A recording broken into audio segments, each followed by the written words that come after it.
Anyways, I get home from work, and like every day, I go upstairs to take my shower after work, and I'm in the shower about to jump in there, and Leah's sending me messages on the phone about this weird thing. This is twice that it's happened now? Twice. The first time I changed the battery because the clock went dead. Okay, well let's go back just a little bit here.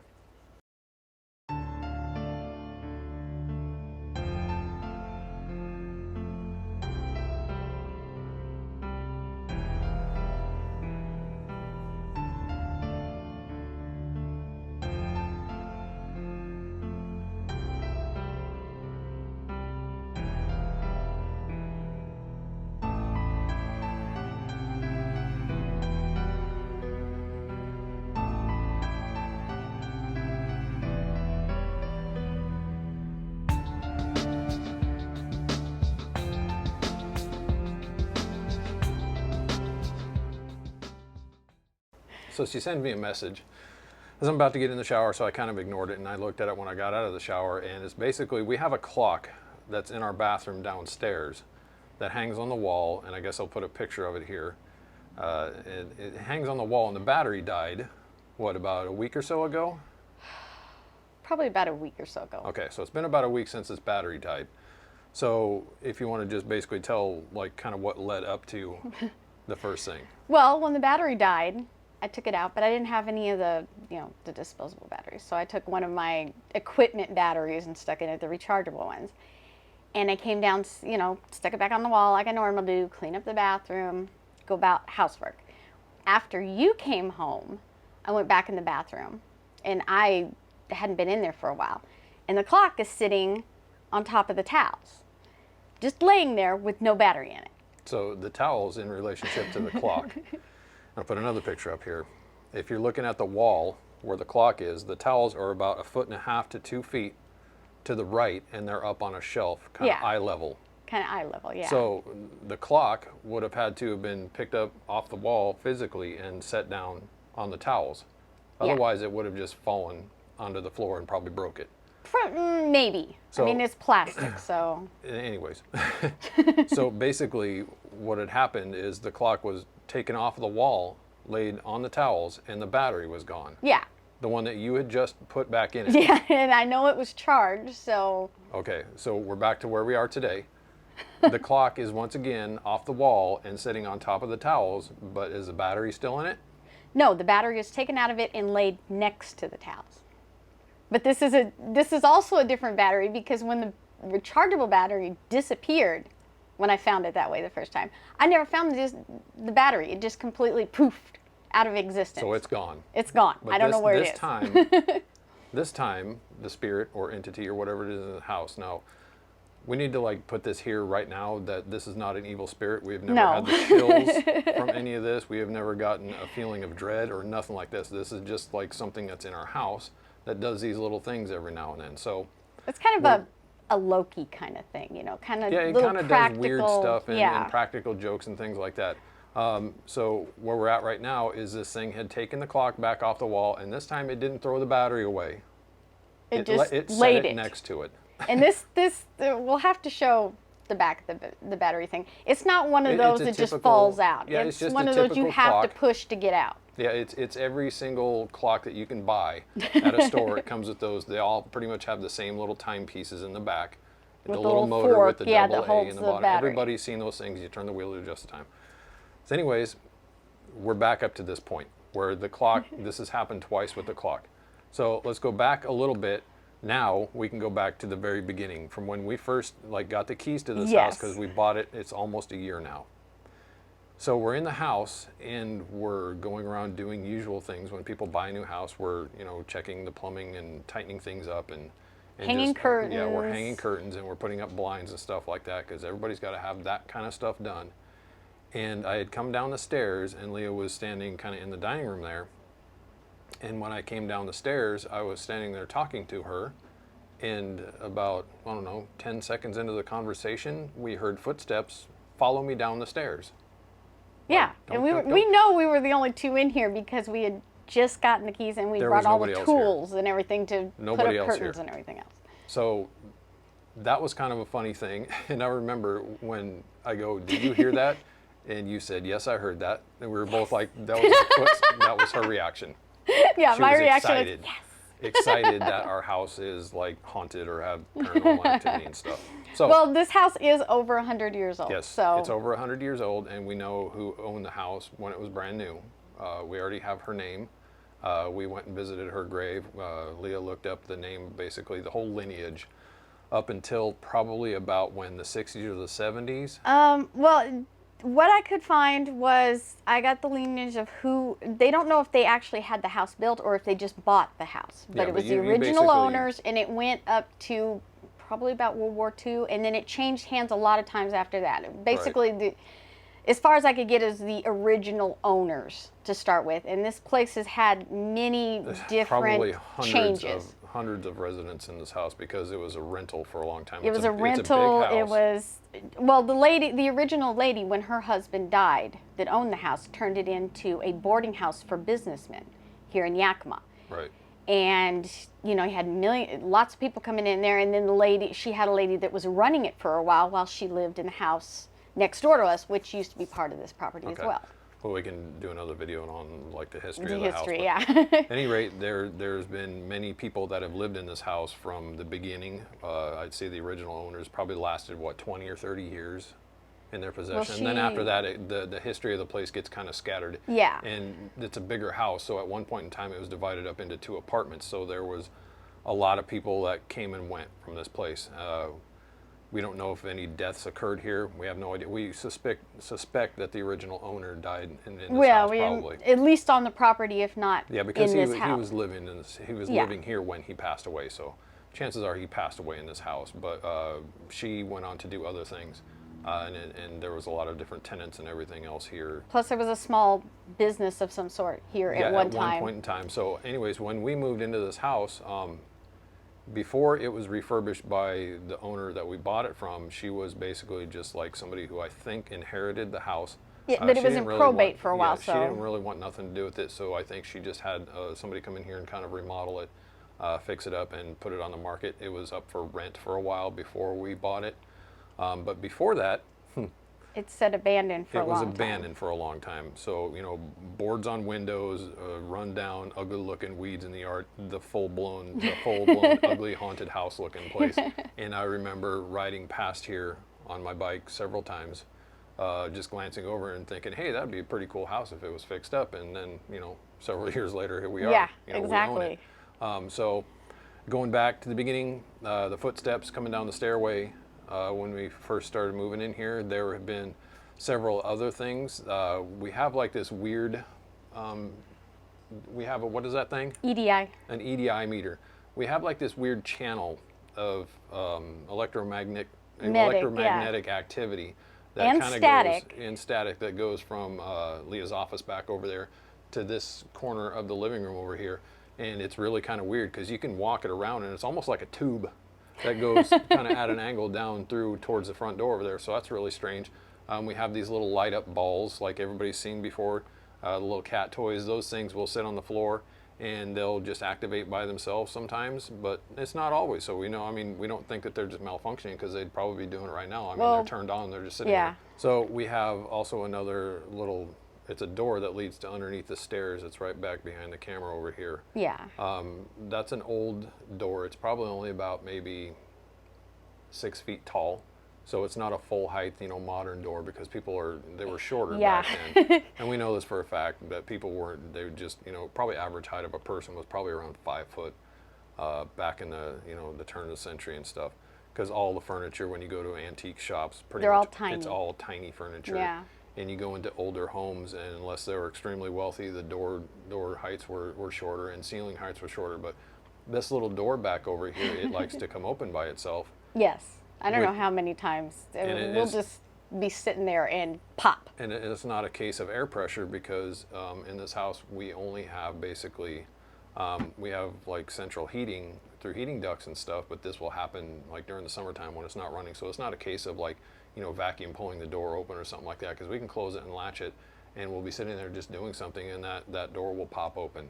and you have to physically grab this broken old handle that's on there and you turn have to fight it to get it open. You have to turn it, I think it's to the left in order to get it to pop open, right? But it'll be closed and that door will pop open on its own. Oh yeah. I mean, it just pops open. That's all. It's like Yeah. whatever it is, it just doesn't like to have that door closed for some strange reason. So basically, there's that. Next thing, this is one that kind of freaked me out, and I won't lie about it, but it didn't like scare me. But it did freak me out because I felt this one.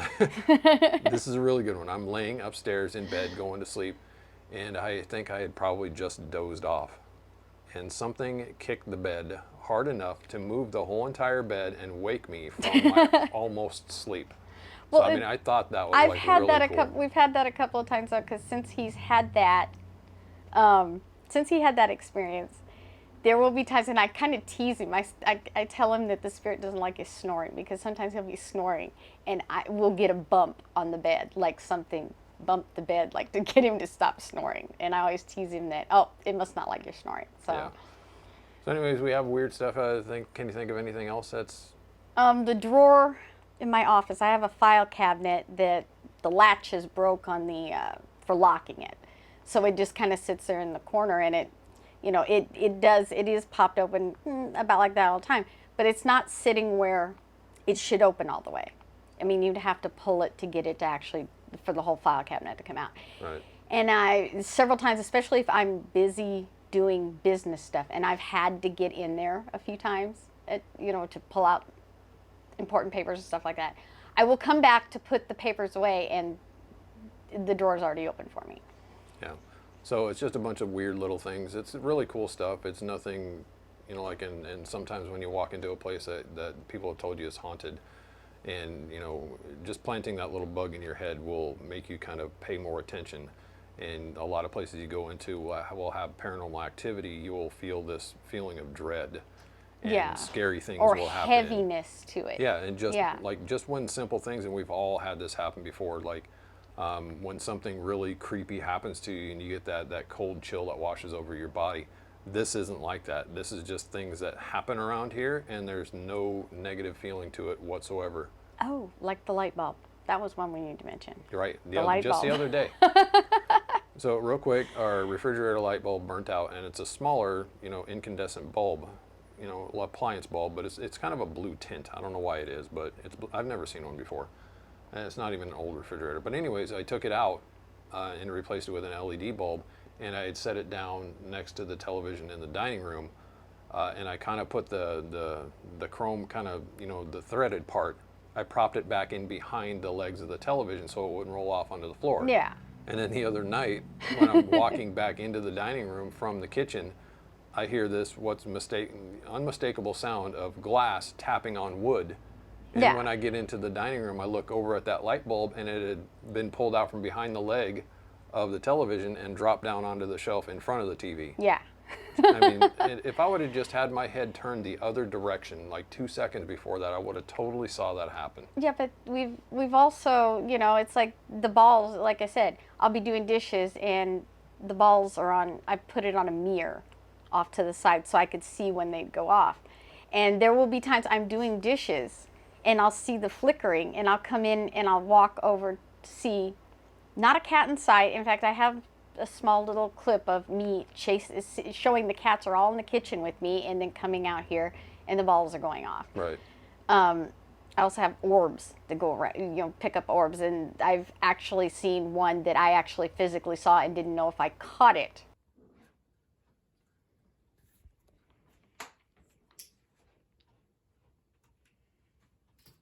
What the What? You did that one when you were recording with your cell phone Yeah. standing here. You got a pretty good orb on But that I one. saw that one physically come at me. Yeah. But I did not see it on the screen. So I was like, I didn't know until I replayed it whether I had actually caught it or not. But So usually it's the other way around. You see it on the camera the screen camera, and not in real on life. yeah, exactly. And So we that don't one have kind a of. bunch of dust blowing around in the house and everything, because you keep this house like really clean. Well, especially this room. Yeah. And a lot of the stuff happens in this room, and I keep this room very clean because, like I said, this is where we interview clients. We, we do our group meetings here. It's that the kind of stuff. majority of it, but you know, we're talking things have happened in our bedroom. And Well, that's upstairs true. and That's all the way at the end upstairs, of the yeah. house. So That's I mean, true. things are kind of happening all over the place in this house. True, but Which you is know, the pretty cool. majority of it is right here, and a lot of the videos we've gotten have always been in this room. Yeah, so well, I mean, we've only tried to record videos a few times in this house, but we've not really caught anything. She got a couple, you know, orbs and things like that. And one morning I sat at the table and I video recorded one of those little glowy balls dancing and stuff because it was kind of, you know, creeping me out a little bit. It was like why this thing was doing it. It almost seemed like it was trying to talk to me. and there are, I will say too that you know our two older cats will not have anything to do with the balls. They will Yeah. walk way around the balls. They do they not don't like. want anything Ever to since do we with them. came here, they won't even go near the balls. Yeah. Our littlest one, our new Chloe, Gabby, she does like playing with the balls, but usually she takes them all and she stuffs them in a corner and that's it. So when we sometimes we'll find the balls in weird places and we'll wonder how they got there because she just, you know, usually she only takes them behind the Victoria over there. So Yeah. So anyways, we have a 100-year-old house and we have weird kind of crazy cool stuff happening in it. We've kind of come to the conclusion that yeah, there's something here. So I guess we could Yeah. technically say that our house is haunted. We, you know, like everybody that says that their house is haunted and stuff, we could be blowing smoke up somebody's butt. But like I said, we're not trying to be just part of some group of people who live in a paranormally active house. It just kind of happened to turn out that way.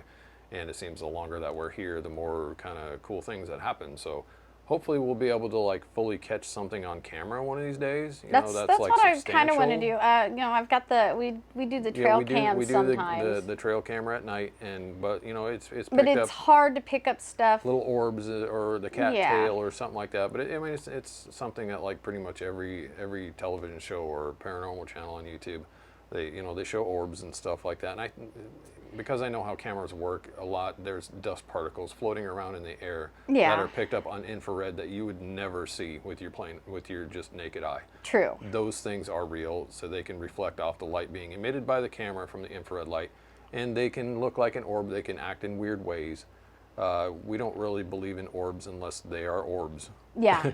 Little- We have our own Yeah. definition of orbs. They have to be, you know, light emitting and basically displaying some level of intelligent movement. Yeah.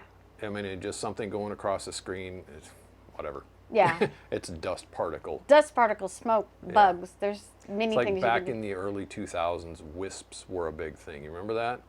Yeah. Okay, I can explain wisp. And anybody doesn't know what a wisp is, I mean, if you look it up online, you'll find out what it looks like is a rod. A lot of people call them rods too, and what they look like is they have these like spiraled feathers going around them. Yeah. Maybe I can find a picture and put it on here. But anyways, people were tripping out on these things. It's like, oh my God, we've captured this paranormal thing when nobody ever knew this stuff existed before. And oh my God, it's so cool. Well, what it turned out is that people were capturing these things on early digital cameras. Yeah. And early digital cameras were very, very bad in low light. Yeah.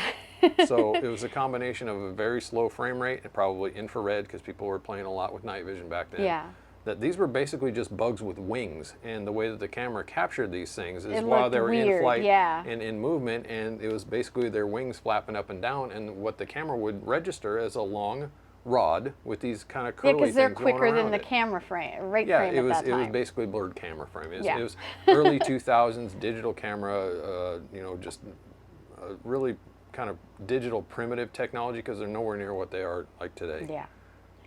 We have an Well, old digital we do use camera and it's we are garbage. getting more into using the trail cam. The only problem is, there's actually got to be movement, and the EDI isn't enough because that EDI, I Yeah, can leave it lights. down here. The light doesn't set it Lights off. won't set it off. It's got to be movement. So Yeah, but the EDI, I can set it down here, and sometimes it'll get to a 3 in the middle of the room, and the wires are running along the walls. yeah. So I So mean, I can't figure out how this in the middle of the room where nothing is. if we ever capture anything on video, it's going to be just by chance. Yeah. I'm Like thinking, everything yeah. paranormal, it's people say you got to come over and investigate my house. It's haunted, and then you can spend 2 nights there and never find anything. It doesn't mean it's not It doesn't. haunted. They do not play on cue. No. They do not play on cue at all. You can't so. just like bark orders at them like a dog and get them to do things on command. So Yeah. anyways, that's our story right now. Like I said, we're just putting out a video because we haven't been doing anything because of the whole COVID thing. And COVID. people have a hard time getting out of their house to go meet you because of obligations and things. And then well, a little with while now ago, that it's opening up, everybody's, oh, I got to go do this, I got to do that. people are trying to catch Yeah. up with their lives, and they don't have a lot of time to go, hang out and talk ghost stuff. And trying to get into places is still very hard because everybody, well, I won't say everybody, a lot of people are still using the whole COVID thing and being closed down as an excuse for not wanting to do their job, or not wanting to go do something, and they're riding this Yeah. whole train right to the very end. Yeah. So we have to do things, on our own pretty much, until we can like go to locations and stuff. So that was the whole point of this video. Help, our house is haunted. I'm just kidding. We don't want any help. We don't want them to go away. So No, we that's- kind of like them, so yeah, Yeah. I do. I'm so sorry. that's where we're at. We're going to enjoy it and hopefully catch something on film eventually, sometime in the future. But until we do, we have another video that I got to finish editing. That we went and found some old cemeteries that are no longer there anymore. So Yes. we're going to try to do stuff like this more regularly instead of once every 6 months, maybe. Well, if public places open up again, we might, especially like, anything that's like forestry or government ran. It's Yeah. kind of hard to, we want to do a video out at Fort Simcoe eventually Yeah.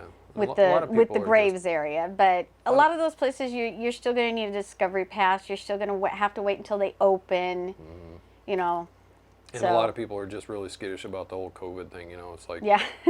don't want to go talk to people because they're afraid of catching something. But Yeah. so we'll make do. We'll get by. We'll just figure something out, and maybe we'll do like a little mini investigation one night with the night vision and everything, and maybe try to get some EVPs and stuff like that. It'd be fun, even if we don't catch anything, it'd still be like a fun thing to do. We've done it once before, but we caught absolutely nothing. Well, not only it was just nothing, kind but of like a, nothing. hey, let's sit in the living room with our daughter and Yeah.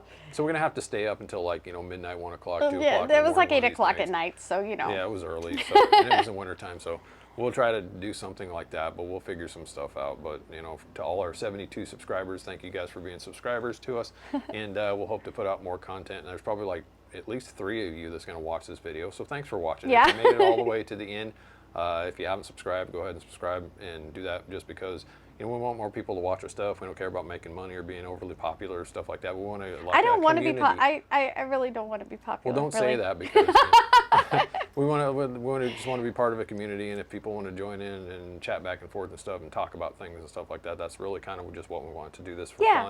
fun. So subscribe, stick around. Hopefully there'll be more videos on a more regular basis. And apologies to everybody out there that's been waiting for videos. I mean, I haven't heard from any of you bitching about it, but somebody at one point or another had said, I wonder why they don't make no videos no more. Yes, I did say that comment one So, day. anyways, thanks for watching, and we will talk to you later.